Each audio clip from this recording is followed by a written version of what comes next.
it runs. It's fine. I don't hear any bad noises or anything like that. Welcome to the channel, Scott's Rides HTX. Don't forget the HTX. Well, today I thought I'd actually get around to cleaning up the KTM after the accident. Right now, I can't lift more than 5 pounds on this side of my body per the doctor's order, so my father's going to help me move this around and we'll pressure wash it off. I feel like I've lost like 20 pounds of muscle and gained like 10 pounds of fat. The other things I wanted to do is maybe if I can get around to it, you know, my hand works. I can use it. Put on some of the accessories I got for it, like this splash guard or this skid plate, excuse me, and maybe even the hand guards. We'll just see how that goes. Appreciate it. I may even try to start it. Crotch rockets have been going up and down the highway on this beautiful day all day long, so my dog is already camped out underneath the bed. And so if I start it out here, she's already freaked out, maybe I'll see if it starts as well. Let's get started.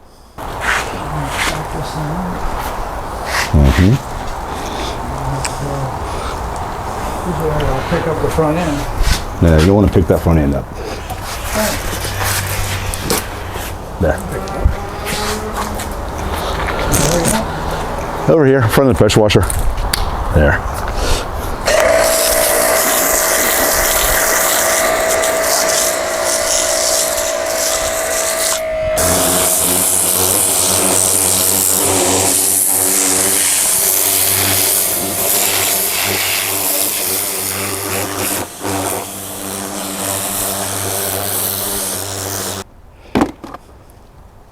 Ah, shoot.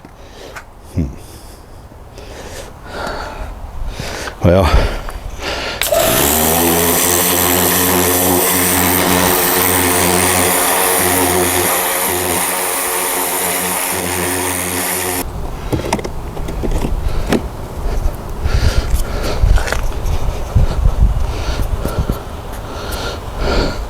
let's put this out in the sun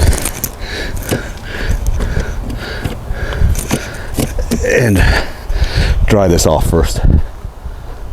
Okay, now that we got the bike cleaned up, I'm going to attach these hand guards onto the handlebars in case I want to go on trails. And to me, it's fairly evident that the left-hand side will slip, and I'm going to start this. There you go. It's going to slip right over here and go into here, no problem. But on the other side, I don't believe that's going to be the case, and I believe we're going to have to take off this brake assembly to get this one on. So we'll start with the simple one first. Make sure you can see it. It's a beautiful day outside today, so I thought I'd do it outside. Now, this is a KTM kit, right? It's KTM OEM parts, and it says that these parts will fit this bike. So I have no reason to believe that it won't. The assembly comes with 4 short screws and 4 longer ones. And through trial and error, I believe you're going to use the shorter ones on the handguard itself. They're 7mm bolts. And I would put the handguards on the brackets because it's just easier than doing it on when it's on the bike itself. Now, the reason I think you use the longer bolts on the brackets is because they don't, you see right here, this, you got to kind of force this a little bit to slide on there. And with the shorter bolts, it doesn't have enough grip to do that. So the longer bolts, I believe, are what you need on the brackets itself. And again, they're 7mm as well. And just a matter of tightening them on. This is a fairly, at least on the left-hand side, a fairly no-brainer exercise. Make sure you have enough room for your hands. Also, on these hand guards, I don't have the other bracket, but it's got 3 bolt holes. And I thought for maybe spacing it out or something, but that doesn't work because it doesn't, well, they don't align. So there's only one way to put the bracket onto the handguard itself. I don't know what this other bolt hole is. Maybe somebody can write in and tell me what that's for. Now, I'm being very careful.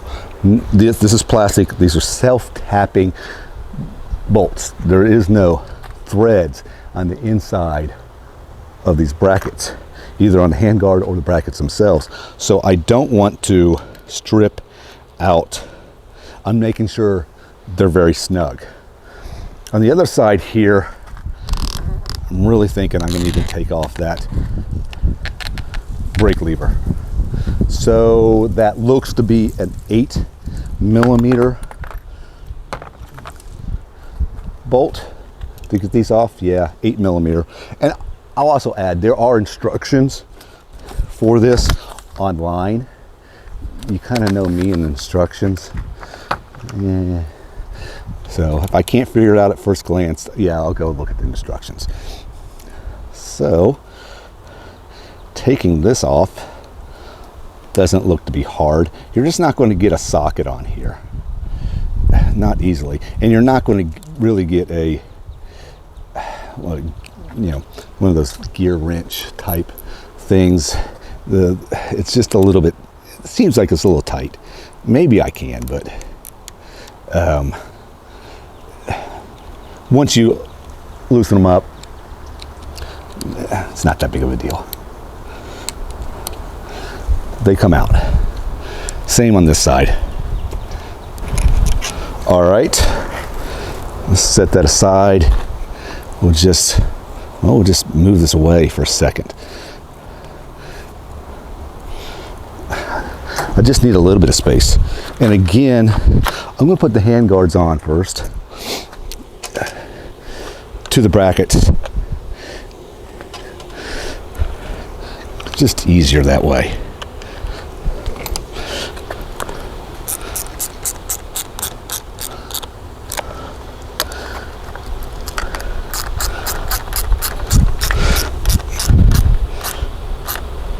Again, being very careful not to strip out the plastic. Now I'm going to test fit this. I just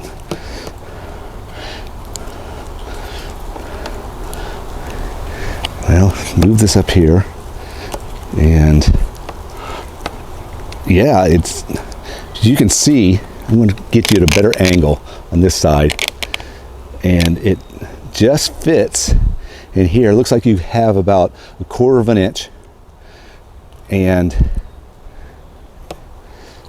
the bracket fits. I'm going to put back on the brake lever and make sure that I got it right where it was, because it was very convenient where it was before. It was positioned really nicely, and I want to make sure I got it where it was. That good? Yeah, that's good.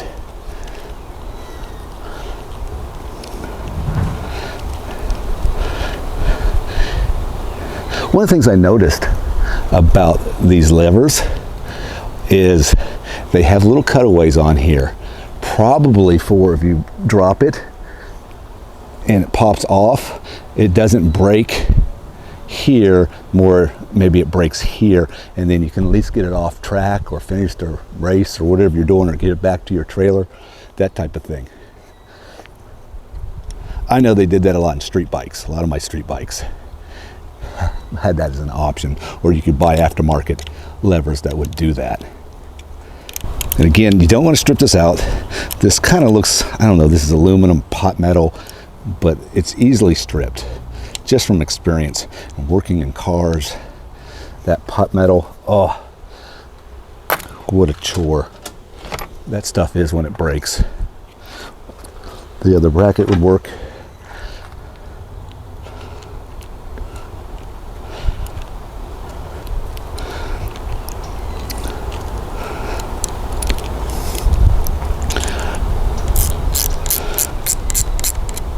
And again, just making sure. There we go. Let's make sure that's on there. There. I want to force it with my hand, not bring it in tight with the bolt, because, or the screw. Loosen that one up a little bit. And tighten this one up a little bit. Make it sure it's even.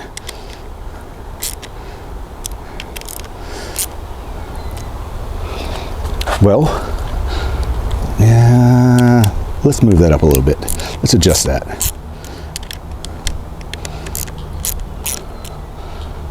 There, that's better. Kind of in the middle.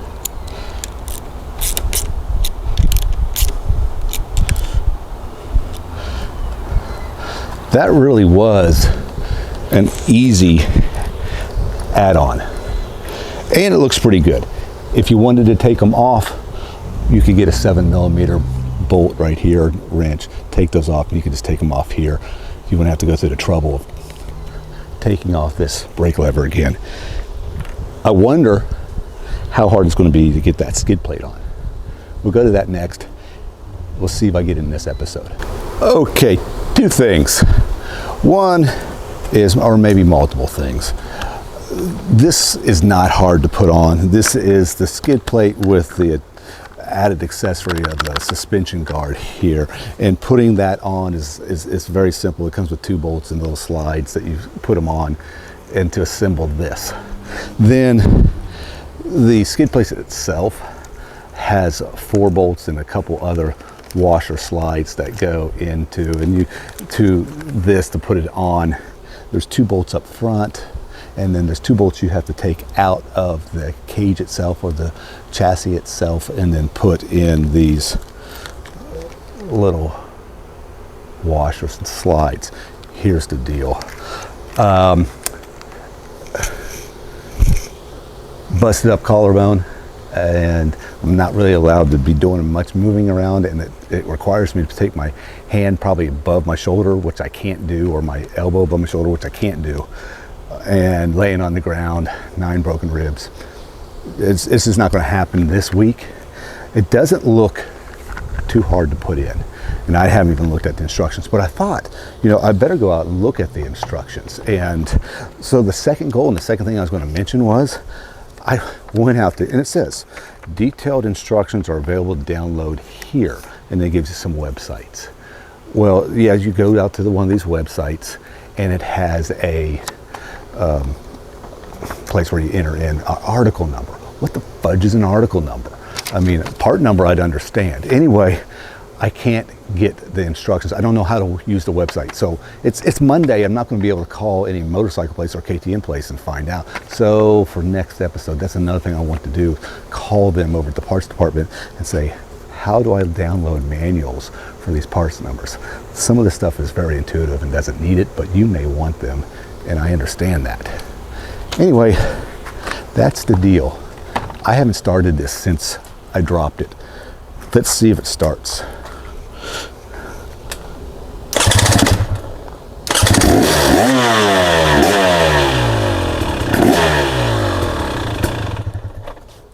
Yeah, it runs. It's fine. I don't hear any bad noises or anything like that. These things probably drop them off a cliff and they'd be fine. I don't want to run it too long because my dog will freak out. I've said that several times. You guys keep on keeping on. I'll try to make this video as fast as I can. And oh, the RX-7, it's almost done.